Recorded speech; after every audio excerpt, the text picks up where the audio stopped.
어제 제가 설교를 했는데 코덱에 문제가 있어가지고 설교가 음성이 안 나왔습니다. 그래서 제가 설교문을 아침에 한번 읽으면서 우리 굉장히 이게 다바르라는 이 말씀이 이제 좀 사실 설교에서 하기 얼마나 알아듣는지 모르겠는데 저는 재미있고 상당히 이제 열심히 했는데 음성이 안 나왔습니다. 그래서 설교문을 한번 읽어보겠습니다. 지금 그래서 내가 그거를 이제 잠깐만요. 예. 자 오늘 한번 읽어보겠습니다. 2021년 4월 30일 이스라엘에서 며칠 전이죠. 네. 네. 음. 라그 오메르라는 라그 바오메르라는 축제가 있었는데 어떻게 해요? 축제가 있었습니다. 코로나 팬데믹 이후 허용된 첫 축제라 많은 사람이 모였습니다. 네. 갈릴리 호수 북서쪽의 메론산에 3만 명 이상이 모여 춤을 추며 흥을 즐겼습니다. 그곳은 산이라 시설들이 견고하지 않아 허가된 인원이 10,000명이었는데 3만 명이 운집하여 45명이나 압사되는 사고가 나고 말았습니다. 여호와 하나님을 믿는 유대인들이 난 사고니만큼 믿는 사람들은 많은 생각을 하게 됩니다. 자, 이게 지금 메론산이 여기 있어요. 갈릴리 여기 있는데 여기 이 메론산이 북서쪽이에요. 갈릴리에서 북서쪽으로 여기는 이제 여기는 갈멜산이죠. 잠깐만요. 여기는 이제 여기는 갈멜산이고 여기는 갈멜산이고 이제 여기는 갈멜산이고 여기 이제 근데 굉장히 재미있습니다. 여기 이 메론산이 이제 여기 보면은 요런 산이에요. 요런 산인데 아마 여기에 이제 캠프가 있었던 것 같습니다.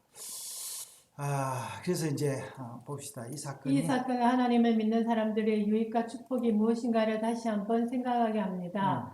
믿는 사람들이 사고가 나면 세상 사람들은 신이 없다고 치부하고 믿음이 있는 사람들은 하나님의 존재에 대한 의심을 합니다. 남의 일뿐 아니라 나에게 불운한 일이 생기면 더더욱 그렇습니다. 이럴 때 성경은 우리에게 어떤 해답을 줄까요? 저희는 지난 한 달 레위기를 방송하고 이제 민수기로 넘어왔습니다. 레위기는 법이며 민수기는 이야기입니다. 민수기는 제목으로 보아서는 백성의 수를 세는 이야기입니다.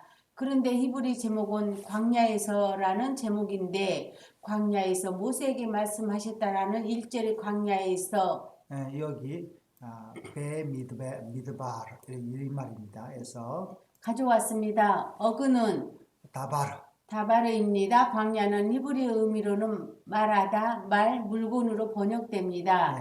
그래서 민수기는 광야 이야기라고 할 수 있습니다. 개인적으로 말하면 나의 애로운 광야 이야기라고도 할 수 있습니다.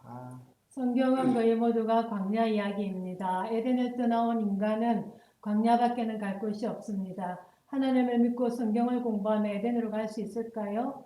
물론 성경은 구원, 새 예루살렘으로 가는 길을 보여주고 있습니다. 하지만 모든 이스라엘이 광야를 거쳐야 약속의 땅에 갈 수 있듯이 우리도 광야를 거쳐야 새 예루살렘에 이릅니다. 그것도 내일 날씨처럼 언제인지는 알 수 없습니다. 자, 이제 광야에서 우리도 이제 예루살렘으로 가는 이야기입니다.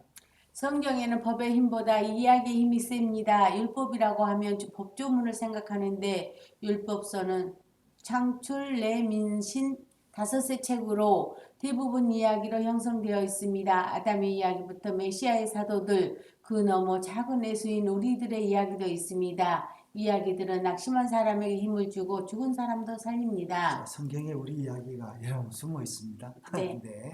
많은 사람이 힘들면 시편을 읽습니다. 운율과 압축의 문학적인 미학 때문이라고 생각하기 쉬운데 그것이 아니라 시인의 이야기가 녹아있기 때문입니다. 시편의 대부분은 다윗이 그의 시는 슬픔에서 한이까지 아주 폭이 넓습니다. 우리는 왕같은 권력자나 택함을 받은 사람은 마냥 행복할 것이라는 환상이 많습니다. 또한 그런 이야기를 좋아합니다. 그래서 판타지가 인기가 있습니다. 판타지를 오래 보면 분별력을 잃어버리고 결국 자신도 도탄에 빠지고 맙니다. 성경은 판타지가 아닙니다. 사람 사는 이야기입니다. 그래서 사실은 이제 우리 집에 은서도 하여튼 이 판타지로 된 그 만화 영화나 이런 거 너무 좋아하는 거예요. 다윗은 왕이었지만 왕 노릇이 힘들었습니다. 자, 이제 다윗 이야기가 나오는데요. 다윗이 시편이 왜 아름다우냐라니까 이것 때문에 그렇다는 거죠. 그것이 정확하기 때문입니다. 부모가 되면 부모 노릇하기 힘듭니다. 일사의 높은 직위에 올라가면 보수만 많은 것이 아니라 부담은 더 큽니다. 밀레니엄 저너레이션뿐 아니라 사람 본능은 이런 것을 싫어하고 자신이 즐기고 싶은 것만 즐기고 싶어 합니다. 힘든 직장은 싫고 연애도 귀찮고 결혼과 출산 육아는 더 귀찮습니다. 자, 이제 요즘 좀 뭐 20대들이 참 그렇습니다. 그래서 보면 TV 같은 데 보면 20대들이 이해하자는 어떤 그런 방송들이 막 그런 프로그램들이 방송들을 많이 해요. 해놓고 해야 됩니까? 예, 그 문제는 어쩔 수가 없어요. 얘들이 이해가 안 되니까. 그게 지금 출산율 때문에 문제잖아요. 네. 다윗의 삶을 보면 참 힘듭니다. 그는 얼떨결에 택함을 받습니다. 당대의 장수 골리앗을 죽여 단번에 최고의 장수가 되어 승승장구합니다. 왕의 사이가 되지만 오히려 왕은 다윗을 죽이려고 합니다. 나라를 위해 정략 결혼을 해서 복잡한 가정을 이루고 자식들은 하나같이 말씀꾸러기입니다. 압살롬은 아버지를 죽이고 왕이 되려고도 합니다. 신하들도 툭하면 배신합니다. 다윗은 정말로 광야의 당아새같이 외롭습니다. 자, 그래서 이제 다윗이 이 외로움 때문에 그 이기려고 시편을 썼습니다. 그래서 우리가 새벽에 오는 것도 어떻게 보면 이 외로움이 있죠. 그래서 우리가 그 외로움을 이기고 성경을 읽으며 방송하는 게 이제 우리 낙이죠. 다윗이 자신의 힘든 삶과 사명을 견딜 수 있었던 것은 이야기의 힘이었습니다. 새벽에 일찍이 일어나 토라의 이야기를 읽고 묵상하며 시편을 기록하는 일을 했습니다. 아담부터 노아, 아브람, 모세와 여호수아에 이르는 지도자들, 광야의 백성들을 만났습니다. 그것이 그에게 힘이 되었습니다. 어쩌면 민수기는 없거나 간단히 기록될 책이었습니다. 다시 이제 그런데 민수기 이야기로 하고 있습니다. 네. 지금 이제 다윗도 사실은 이제 민수기를 보면서 이제 굉장히 그 자신을 생각했겠죠. 네. 그런데 광야에 온 백성들이 불순종해서 약속의 땅에 일찍이 들어갈 수 없었습니다. 그들은 하나님의 말씀을 곧이곧대로 듣지 않았습니다. 가나안에 들어가는 것을 의심했습니다. 그래서 정탐꾼을 보냈는데 이들이 믿음의 눈으로 그 땅을 보지 못하고 스스로 메뚜기 같다는 우울증에 빠져버렸습니다. 그래서 성경은요, 성공한 이야기가 아니라 실패한 이야기입니다. 대부분 다 실패한 이야기인데 그 실패를 누가 다 이루어준다고요? 메시아가. 그래서 지금 이스라엘 백성들도 지금 이러고 있는데 여기는 메시아가 안 나오지만 하나님이 생각해 보세요. 12명이 갔는데 10명이 반대를 했는데 2명이 이겼어요. 어떻게 그게 가능하겠습니까? 예. 그래서 12명 중에 10명이 그렇게 이야기하자 백성들은 낙심해서 가나안에 들어갈 수 없었습니다. 그래서 광야 40년 당시 20세 이상의 성인들이 다 죽었습니다. 자, 그래서 사실은 여기에서 이제 10명이 이겼는데도 불구하고 이게 지금 여호수아와 갈렙이 이긴 거죠. 광야의 히브리어 단어는 다바르라고 했습니다. 그런데 자, 이 단어는 또 내가 설명하겠습니다. 이제 이 단어는 이 데베르라는 단어가 아까 다바르는 뭐라고 했습니까?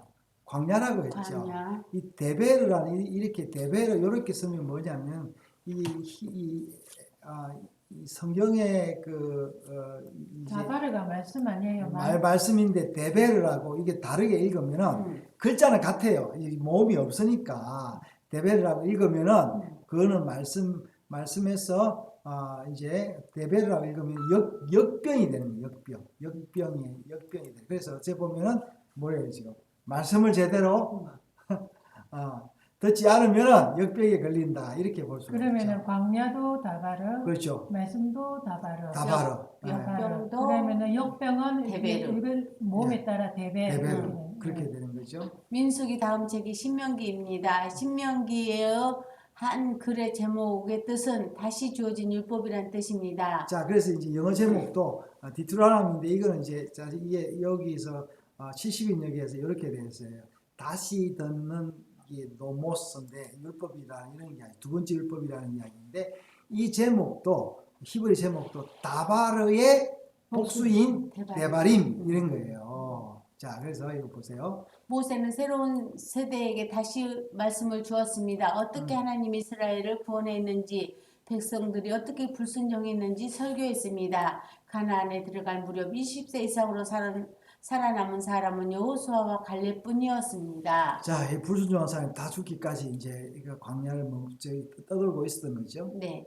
태초에 말씀이 있었습니다. 그 말씀이 오염되지 않고 우리 귀에 들리고 있습니다. 자, 놀라운 거는 뭐냐? 이게 지금 모세가 했던 그 말씀, 기록한 말씀이 아직까지 우리에게 들리고 있다는 거죠. 네. 이 말씀에서 특권은 없습니다. 아담과 하와도 걸려 넘어졌습니다. 첫 제사장 아론의 아들들도 다른 불을 들이다가 죽었습니다. 이스라엘의 축제에서 압사로 45명의 사람이 죽은 이유는 하나님이 그들을 돌보지 않은 것이 아니라 그들의 안전수칙을 어겼기 자, 때문입니다. 하나님은 안전수칙을 어기는 사람까지 돌봐주지 않습니다. 그러니까 우리 자식들은 용서해 주잖아요. 그러니까 하나님 용서해 줄 게 있고 용서 못 해주는 게 있다는 거예요. 하나님 지금도 말씀으로 지구를 붙들고 계시고 우리를 인도하고 계십니다. 예. 죄가 있는 자도 부족하고 연약한 자도 역병에 걸린 자도 메시아의 피로 구원하십니다. 하지만 교만한 자에게는 하늘의 은혜가 없습니다. 계시록 마지막 장에 천국에 못 들어가는 자 중에 거짓말하는 자가 있습니다.